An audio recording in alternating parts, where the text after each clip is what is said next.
ಹೊಸಕ್ ಹಾಕಿದ್ರು. ಈಗ ಇವರಿಗೆ ಜನಗಳು ಬೇಕಾಗಿದ್ದಾರೆ. ಯಾಕೆ ಆ ಮಾತು ಹೇಳಿದ್ರು? ನಾನು ದೇವಮಾನವ ಅಂತ ಹೇಳ್ಕೊಳ್ಳೋವನು ಯಾಕೆ ಆ ರೀತಿ ಬೊಗಳ್ತಾ ಇದ್ದ ಅಂತ ಹೇಳಿದ್ರೆ, ಸ್ಥಳೀಯರು ಯಾರು ಇವನ ಬಗ್ಗೆ ಇನ್ಫಾರ್ಮೇಶನ್ ಕೊಡಬಾರದು. ಯಾಕಂದ್ರೆ ಸ್ಥಳೀಯರಿಗೆ ಎಲ್ಲಾ ಗೊತ್ತಿದೆ.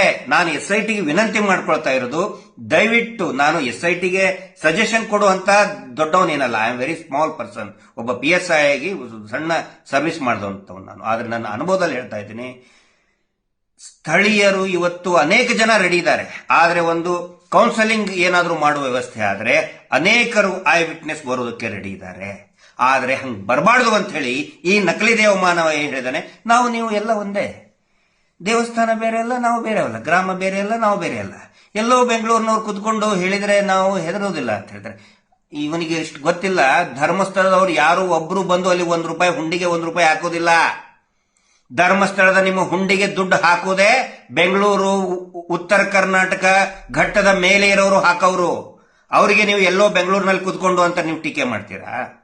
ಈಗ ಬುಡುಕು ಬಂದಿದೆಯಲ್ಲ, ನೀರು ಇಳಿತಾ ಇದೆ, ಬೆಟ್ಟದ ಮೇಲಿಂದ ನೀರು ಹರಿದು ಅಲ್ಲ, ನಿಮ್ಮ ಎಲ್ಲಾ ಕಡೆ ಹತ್ರ ನೀರು ಹರಿದು ಬರ್ತಾ ಇದೆ.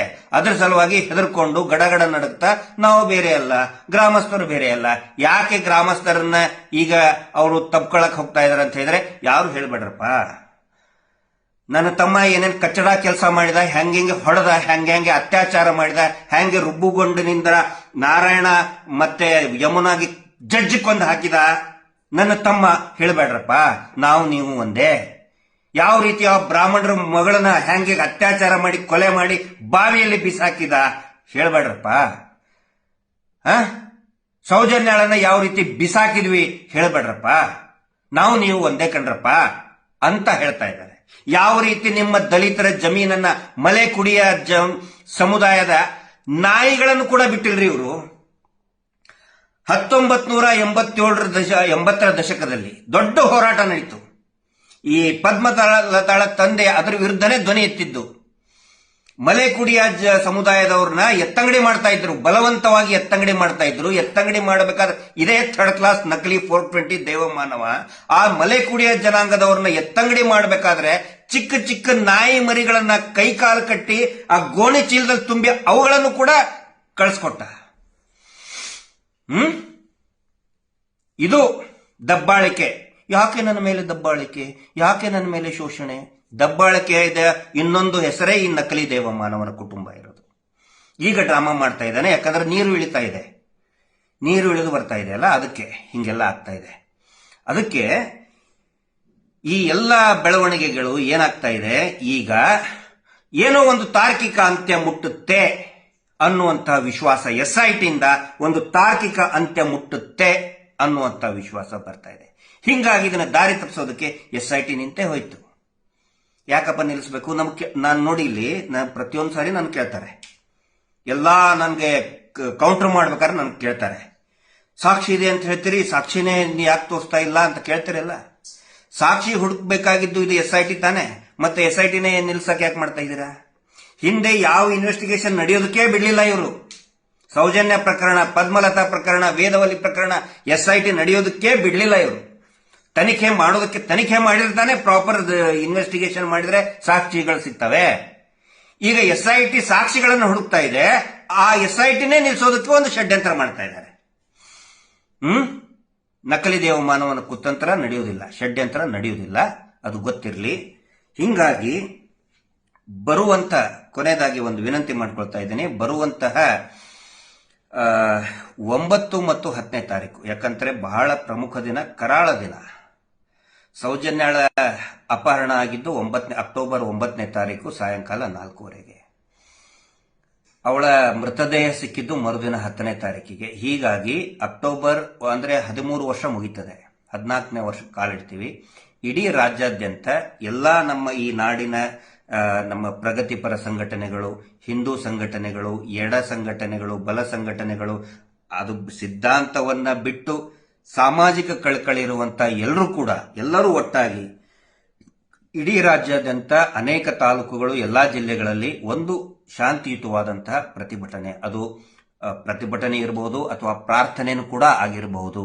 ದಯವಿಟ್ಟು ಎಲ್ಲರೂ ಕೂಡ ನಿಮ್ಮ ಗ್ರಾಮಗಳಲ್ಲಿ ಅಥವಾ ಊರುಗಳಲ್ಲಿ, ಜಿಲ್ಲೆಗಳಲ್ಲಿ, ತಾಲೂಕುಗಳಲ್ಲಿ ಸಾಧ್ಯ ಆದಷ್ಟು ಜನ ತಾವು ಒಟ್ಟುಗೂಡಿ ಸೌಜನ್ಯಾಳಿಗೆ ಅಂದ್ರೆ ಒಂದಿಷ್ಟು ಬೇಡಿಕೆಗಳನ್ನ, ಪ್ರಾರ್ಥನೆಗಳು, ಅಥವಾ ನೀವು ತಹಶೀಲ್ದಾರ್ ಕಚೇರಿಗೋ ಅಥವಾ DC ಆಫೀಸ್ಗೋ ಹೋಗಿ ಒಂದು ಸರ್ಕಾರಕ್ಕೆ ಒಂದು ಮನವಿ ಕೊಡುವಂತ ಪ್ರಯತ್ನ ಮಾಡಬೇಕು ಅಂತ ಒಂದು ಕರೆಯನ್ನ ಈ ಮೂಲಕ ನಾವು ಕೊಡ್ತಾ ಇದ್ದೀವಿ.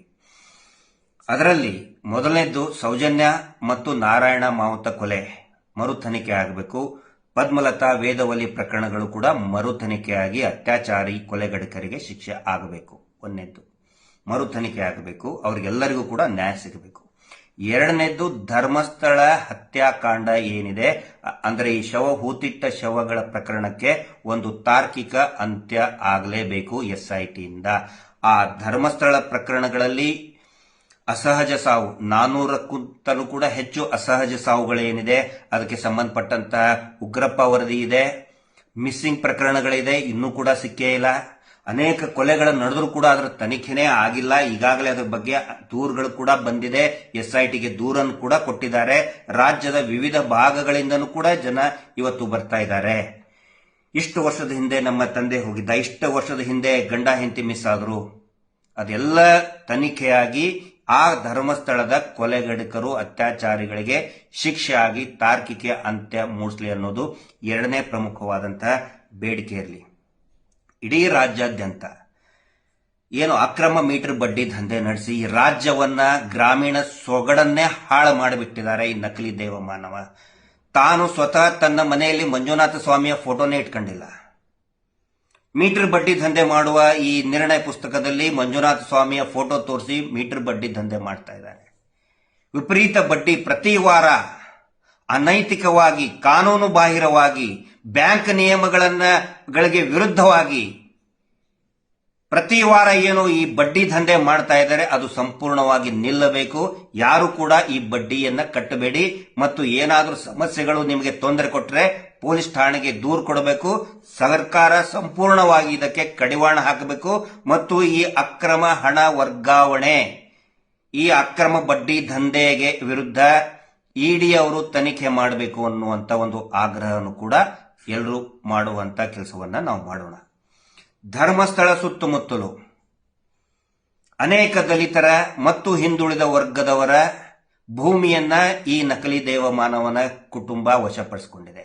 ಸರ್ಕಾರದ ಜಮೀನನ್ನ ವಶಪಡಿಸಿಕೊಂಡಿದೆ. ಅದರ ವಿರುದ್ಧ ತನಿಖೆಯಾಗಿ ದಲಿತರ ಭೂಮಿಯನ್ನ, ಹಿಂದುಳಿದ ವರ್ಗದವರ ಭೂಮಿಯನ್ನ, ಸರ್ಕಾರದ ಭೂಮಿಯನ್ನ ವಾಪಸ್ ಕೊಡಬೇಕು ಅನ್ನುವಂತ ಒಂದು ಆಗ್ರಹ ಆಗಲಿ. ಒಟ್ಟಾರೆಯಾಗಿ ಇಡೀ ರಾಜ್ಯದಲ್ಲಿ ನಡೀತಾ ಇರುವಂತಹ ಈ ಏನು ದಬ್ಬಾಳಿಕೆ ಇದೆ, ಜೊತೆಗೆ ಇನ್ನೂ ಮುಖ್ಯವಾಗಿ ಈ ರಾಜ್ಯವನ್ನ ಅತ್ಯಾಚಾರ ಮುಕ್ತ ರಾಜ್ಯ ಆಗಬೇಕು. ಇಡೀ ದೇಶ, ನಮ್ಮ ಭಾರತ ಅತ್ಯಾಚಾರ ಮುಕ್ತ ಭಾರತ ಆಗಲಿ, ರೇಪ್ ಫ್ರೀ ಇಂಡಿಯಾ ಆಗಲಿ. ಅದರ ಹೋರಾಟ ಸೌಜನ್ಯ ಹೋರಾಟದಿಂದಲೇ ಪ್ರಾರಂಭ ಆಗಲಿ. ಈ ಒಂದು ಇದನ್ನ ನೀವು ಪ್ರಾರ್ಥನೆಯಾಗಿ ನಿಮ್ಮ ಊರಿನಲ್ಲಿರುವಂತಹ, ಗ್ರಾಮಗಳಲ್ಲಿರುವಂತಹ ದೇವಸ್ಥಾನಕ್ಕೆ ಹೋಗಿ ಒಂದು ದೀಪ ಹಚ್ಚಿ ಪ್ರಾರ್ಥನೆ ಮುಖಾಂತರನ್ನು ಕೂಡ ವ್ಯಕ್ತಪಡಿಸಿ. ವಿದ್ಯಾರ್ಥಿ ಸಂಘಟನೆಗಳು, ಮಹಿಳಾ ಸಂಘಟನೆಗಳು, ಜಾತಿ ಸಮುದಾಯದ ಸಂಘಟನೆಗಳು ತಾವೆಲ್ಲರೂ ಕೂಡ ದಯವಿಟ್ಟು ಸ್ವಯಂ ಪ್ರೇರಿತರಾಗಿ 9 ಮತ್ತು 10ನೇ ತಾರೀಕಿಗೆ ಶಾಂತಿಯುತವಾಗಿ ನಿಮ್ಮ ಈ ಪ್ರಾರ್ಥನೆಯನ್ನ ಅಥವಾ ಬೇಡಿಕೆಯನ್ನ ಅಥವಾ ಈ ಏನು ಒಂದು ಪ್ರತಿಭಟನೆಯನ್ನ ದಯವಿಟ್ಟು ಸಾಮೂಹಿಕವಾಗಿ ವ್ಯಕ್ತಪಡಿಸಬೇಕು ಅಂತ ನಾನು ವಿನಂತಿ ಮಾಡ್ಕೊಳ್ತಾ ಇದ್ದೀನಿ. ಇದಕ್ಕೆ ಇನ್ನೊಂದು ಪ್ರಶ್ನೆ ಬರ್ತದೆ, ಏನೋ ಕೋರ್ಟ್ ಆರ್ಡರ್ ಇದೆ ಅಂತ ಹೇಳಿ ಇವರು ಒಂದು ಸುಳ್ಳು ಕೋರ್ಟ್ ಆರ್ಡರ್ ಅನ್ನ ತರ್ತಾ ಇದ್ರು. ಮೊನ್ನೆ ಎಲ್ಲಿ ಕಲಬುರಗಿಯಲ್ಲಿ ಮತ್ತೆ ಬೆಂಗಳೂರಿನ ಫ್ರೀಡಂ ಪಾರ್ಕ್ನಲ್ಲಿ, ತುಂಬಾ ಅಚ್ಚುಕಟ್ಟಾಗಿ ಬೆಂಗಳೂರಿನ ಫ್ರೀಡಂ ಪಾರ್ಕ್ನಲ್ಲಿ ಧರ್ಮಸ್ಥಳ ದೌರ್ಜನ್ಯ ವಿರೋಧಿ ವೇದಿಕೆಯಿಂದ ನಮ್ಮ ನವೀನ್ ಅವರಿರ್ಬೋದು, ಹರೀಶ್ ಅವರು ಇರ್ಬೋದು, ಎಲ್ಲರೂ ಸೇರ್ಕೊಂಡು ಇಡೀ ಸುಭಾಷಿಣಿ ಅಲಿ ಅಂತ ಅತ್ಯಂತ ಪ್ರಮುಖರು, ಅನೇಕ ಹಿತಚಿಂತಕರು, ದಲಿತ ಮುಖಂಡರು, ಸಾಹಿತಿಗಳು ಎಲ್ಲರೂ ಕೂಡ ಬಂದು ಅತ್ಯದ್ಭುತವಾದಂತಹ ಹೋರಾಟವನ್ನ ರೂಪಣೆ ಮಾಡಿದ್ರು.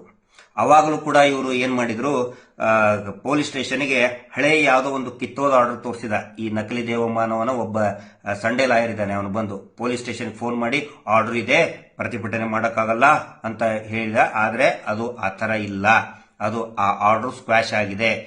ಕಲಬುರಗಿಯಲ್ಲಿ ಪ್ರತಿಭಟನೆ ಮಾಡಬೇಕಾದ್ರೂ ಕೂಡ, ಬಡ್ಡಿ ದಂಧೆ ವಿರುದ್ಧ ಪ್ರತಿಭಟನೆ ಮಾಡಬೇಕಾದ್ರೂ ಕೂಡ ಅದೇ ಸುಳ್ಳನ್ನ ಪೊಲೀಸ್ ಠಾಣೆಗೆ ಹೇಳಿದ್ರು. ಅದು ಆರ್ಡರ್ ಇದೆ, ಮಾಡಬಾರ್ದು ಅಂತೇಳಿ. ಆ ತರಹದ ಯಾವುದೇ ಆದೇಶಗಳು, ಕೋರ್ಟ್ ಆದೇಶಗಳು ಇಲ್ಲ. ನ್ಯಾಯಯುತವಾಗಿ ಶಾಂತಿಯುತವಾಗಿ ಪ್ರತಿಭಟನೆ ಮಾಡುವ ಹಕ್ಕು ಎಲ್ಲರಿಗೂ ಇದೆ. ಹೀಗಾಗಿ ಪ್ರತಿಭಟನೆ ಧರ್ಮಸ್ಥಳದ ವಿರುದ್ಧನೇ ಅಲ್ಲಿ ದೌರ್ಜನ್ಯದ ವಿರುದ್ಧ ಪ್ರತಿಭಟನೆ ಮಾಡಬಾರದು ಅಂತ ಹೇಳಿ ಯಾವುದೇ ಕೋರ್ಟ್ ಇಲ್ಲ. ಇದು ಪೊಲೀಸ್ ಇಲಾಖೆಯ ಗಮನಕ್ಕೆ, ಪೊಲೀಸ್ ಠಾಣೆ ಗಮನಕ್ಕೆ, ಪೊಲೀಸ್ ಅಧಿಕಾರಿಗಳ ಗಮನಕ್ಕೆ ಇರಲಿ. ಅದಕ್ಕೆ ಬೇಕಾದಂತಹ ಪೂರಕ ದಾಖಲೆಗಳು ನಮ್ಮ ಹತ್ರ ಇದೆ. ನಾವು ಅದನ್ನ ನಮ್ಮ ಈ ಸೋಷಿಯಲ್ ಮೀಡಿಯಾ ಗ್ರೂಪ್ಗಳಲ್ಲಿ ಕೂಡ ಹಾಕ್ತಾ ಇದೀವಿ. ಎಲ್ಲರ ಗಮನಕ್ಕೂ ಕೂಡ ಸಾರ್ವಜನಿಕರ ಗಮನಕ್ಕೆ ತರ್ತಾ ಇದೀವಿ. ದಯವಿಟ್ಟು 9 ಮತ್ತು 10ನೇ ತಾರೀಕಿಗೆ ರಾಜ್ಯದ ಎಲ್ಲಾ ಕಡೆಗಳಿಗೂ ಕೂಡ ಈ ಒಂದು ಪ್ರಾರ್ಥನೆ ಅಥವಾ ಪ್ರತಿಭಟನೆ, ಶಾಂತಿಯುತವಾದಂತಹ ಪ್ರತಿಭಟನೆ ಎಲ್ಲರೂ ಕೂಡ ಮಾಡಿ ಈ ಹೋರಾಟದ ಒಂದು ಶಕ್ತಿ ತುಂಬಬೇಕು. ಯಾಕಂದ್ರೆ ಇದು ಒಂದು ಜನಸಾಮಾನ್ಯರ ಹೋರಾಟ. ಇದಕ್ಕೆ ಯಾವುದೇ ದೊಡ್ಡ ರಾಜಕಾರಣಿಗಳ ಬೆಂಬಲ ಆಗಲಿ, ದೊಡ್ಡ ದೊಡ್ಡ ಬಿಸ್ನೆಸ್ ಮ್ಯಾನ್ ಬೆಂಬಲ ಆಗಲಿ, ಯಾವರ ಬೆಂಬಲ ಕೂಡ ಇಲ್ಲ. ಇದು ಜನಸಾಮಾನ್ಯರ ಹೋರಾಟ, ಶೋಷಣೆಗೆ ಒಳಗಾದಂತಹ ಜನಸಾಮಾನ್ಯರ ಹೋರಾಟ. ಹಿಂಗಾಗಿ ಅತಿ ಹೆಚ್ಚು ಸಂಖ್ಯೆಯಲ್ಲಿ ಜನಸಾಮಾನ್ಯರು ಇದರಲ್ಲಿ ಭಾಗವಹಿಸಬೇಕು. ಮಂಗಳೂರು ಮತ್ತೆ ಈ ಅವತ್ತಿನ ದಿನಾನೇ ಪಾಂಗಳದಿಂದ ಉಜಿರೆ ಅಥವಾ ಬೆಳ್ತಂಗಡಿವರೆಗೆ ಒಂದು ಮೌನ ಮೆರವಣಿಗೆ ಇಡುವಂತಹ ಒಂದು ಯೋಚನೆ ಕೂಡ ಇದೆ. ಆದರೆ ಅದು ನಮ್ಮ ಮಹೇಶ್ ಶೆಟ್ಟಿ ತಿಮರೋಡಿ ಅವರ ಬಹುಶಃ ನಾಳೆ ನಮ್ಮ ಎಲ್ಲರ ಒಂದು ಪ್ರಾರ್ಥನೆ ಇದೆ, ಅವರಿಗೊಂದು ಬೇಲ್ ಸಿಗಬೇಕು ಅಂತ ಹೇಳಿ. ಅದಾದ ನಂತರ ಅವರ ನಾಯಕತ್ವದಲ್ಲಿ, ಅವರ ಒಂದು ಮಾರ್ಗದರ್ಶನದಲ್ಲಿ ಅವರು ಬಂದ ಮೇಲೆ ಅದನ್ನು ನಾವು ಅನೌನ್ಸ್ ಮಾಡ್ತಾ ಇದ್ದೇವೆ. ಇನ್ನೂ ಅನೌನ್ಸ್ ಮಾಡಿಲ್ಲ, ಬಹುಶಃ ಇನ್ನೊಂದು ನಾಳೆ ನಾಡ್ದು ಅವರು ಬಂದ ಮೇಲೆ ಅನೌನ್ಸ್ ಮಾಡ್ತಾರೆ. ಅಲ್ಲಿವರೆಗೆ ನಾವು ವೇಟ್ ಮಾಡೋಣ. ಆದರೆ ಇಡೀ ರಾಜ್ಯಾದ್ಯಂತ ಬೆಂಗಳೂರಿನ ಫ್ರೀಡಂ ಪಾರ್ಕ್ ನಲ್ಲಿನೂ ಕೂಡ ಈ ಕ್ಯಾಂಡಲ್ ಲೈಟ್ ಮಾರ್ಚು, ಈ ತರ ಯಾರ್ಯಾರು ಆಸಕ್ತರಿದ್ದೀರಿ, ಕನ್ನಡ ಪರ ಸಂಘಟನೆಗಳಿರ್ಬೋದು, ರೈತ ಸಂಘಟನೆಗಳಿರ್ಬೋದು, ಎಲ್ಲರೂ ಕೂಡ ಒಗ್ಗಟ್ಟಾಗಿ ಈ ಒಂದು ಹೋರಾಟಕ್ಕೆ ಒಂದು ಶಕ್ತಿಯನ್ನ ತುಂಬಬೇಕು ಅಂತ ವಿನಂತಿ ಮಾಡ್ಕೊಳ್ತಾ ಇದ್ದೇನೆ. ಕೊನೆಯದಾಗಿ ನಾನು ಪ್ರತಿ ಇದರಲ್ಲಿನೂ ಕೂಡ ಹೇಳ್ತಾ ಇರ್ತೀನಿ, ಆದಷ್ಟು ಹೆಚ್ಚಿನ ಸಂಖ್ಯೆಯಲ್ಲಿ ಯೂಟ್ಯೂಬ್ಗರ್ಗಳನ್ನ ಬೆಂಬಲಿಸಿ. ಯಾಕಂತ ಹೇಳಿದ್ರೆ ಈ ಸುಳ್ಳಿನ ಜಾತ್ರೆಯನ್ನ ನಡೆಸ್ತಾ ಇದ್ದಾರಲ್ಲ, ನಿಜವಾದ ಸುದ್ದಿಗಳನ್ನ ಪ್ರಸಾರ ಮಾಡ್ತಾ ಇಲ್ಲ. ಸುಳ್ಳು ಸುದ್ದಿಯ ಕಾರ್ಖಾನೆಗಳನ್ನ ಬದಿಗಿಟ್ಬಿಡಿ. ಸುಮ್ಮನೆ ನೂರಾರು ರೂಪಾಯಿ, ಸಾವಿರಾರು ರೂಪಾಯಿ ತಿಂಗಳ ಆ ಟಿವಿ ಚಾನೆಲ್ಗಳಿಗೆ ಎಲ್ಲಾ ಟಿವಿ ಚಾನೆಲ್ ನಾನು ಬ್ಲೇಮ್ ಮಾಡ್ತಾ ಇಲ್ಲ. ಮತ್ತು ನಾವು ಟಿವಿ ಚಾನೆಲ್ಗಳ ಮೇನ್ ಸ್ಟ್ರೀಮ್ ಮೀಡಿಯಾ ವಿರೋಧಿಗಳು ನಾವಲ್ಲ. ಆದರೆ ಅಲ್ಲಿರ್ತಕ್ಕಂತಹ ಸುಳ್ಳು ಸುದ್ದಿ ಪ್ರಸಾರ ಮಾಡ್ತಾ ಇರತಕ್ಕಂತಹ ಆಂಕರ್ಗಳು, ಲಂಚಕೋರ ಆಂಕರ್ಗಳ ವಿರುದ್ಧ ನಾವಿದ್ದೀವಿ. ದಯವಿಟ್ಟು ಆ ಚಾನೆಲ್ಗಳನ್ನ ಅನ್ಸಬ್ಸ್ಕ್ರೈಬ್ ಮಾಡಿ. ಅನೇಕ ಯೂಟ್ಯೂಬ್ಗರ್ಗಳು ಚಿಕ್ಕ ನಾನು ನೋಡ್ತಾ ಇದ್ದೆ ಇವತ್ತು ನಿರಂತರವಾಗಿ. ಆನಂತರ ನಮ್ಮ ಶಶಿಧರ್ ಭಟ್ ಅಂತ ಇನ್ನು ಅನೇಕರು ಜನ ಅಡ್ವೊಕೇಟ್ಗಳು ಮಾತಾಡ್ತಾ ಇದ್ದಾರೆ. ಮನೆಯಲ್ಲಿ ಕೂತ್ಕೊಂಡು ಒಂದು ಕ್ಯಾಮರಾದಲ್ಲಿ ಕೂತ್ಕೊಂಡು ಮಾತಾಡ್ತಾ ಇದ್ದಾರೆ. ದಯವಿಟ್ಟು ಅವುಗಳನ್ನು ಸಬ್ಸ್ಕ್ರೈಬ್ ಮಾಡಿ. ಇದು ಯೂಟ್ಯೂಬರ್ಗಳ ಒಂದು ರೆವಲ್ಯೂಷನ್. ಯಾವ ರೀತಿ ಇಡೀ ಜಗತ್ತಿನಾದ್ಯಂತ ಯಾವಾಗ ಮೇನ್ ಸ್ಟ್ರೀಮ್ ಮೀಡಿಯಾಗಳು ಲಂಚಕೋರುಗಳಾಗ್ತಾರೆ, ಪ್ರಭಾವಿಗಳ ಪರವಾಗಿ ನಿಂತ್ಕೊಳ್ತಾರೆ, ಆವಾಗ ನಿಂತ್ಕೊಂಡಿದ್ದೇ ಸಾಮಾಜಿಕ ಜಾಲತಾಣ ಮತ್ತು ಯೂಟ್ಯೂಬರ್ಗಳು. ನಿಜವಾಗಲೂ ಕೂಡ ಈ ಹೋರಾಟವನ್ನು ಗಟ್ಟಿಯಾಗಿ ನಿಲ್ಲಿಸಿದ್ದು ಯೂಟ್ಯೂಬರ್ಗಳು. ದಯವಿಟ್ಟು ಏನೇ ಸಹಾಯ ಸಬ್ಸ್ಕ್ರೈಬರ್ ಮಾಡೋದಿದ್ರೆ ಆ ಯೂಟ್ಯೂಬ್ಗಳಿಗೆ ಸಬ್ಸ್ಕ್ರೈಬ್ ಮಾಡಿ, ಅವುಗಳಿಗೆ ಒಂದು ಶಕ್ತಿಯನ್ನ ತುಂಬ್ರಿ ಮತ್ತು ಆ ವಿಡಿಯೋಗಳನ್ನ ಎಲ್ಲಾ ಹೆಚ್ಚಿನ ಸಂಖ್ಯೆಯಲ್ಲಿ ಶೇರ್ ಮಾಡಿ ಅಂತ ವಿನಂತಿ ಮಾಡ್ಕೊಳ್ತಾ ಈ ಮಾತನ್ನ ಮುಗಿಸ್ತಾ ಇದ್ದೇನೆ. Justice for Soujanya. ನಮಸ್ತೆ.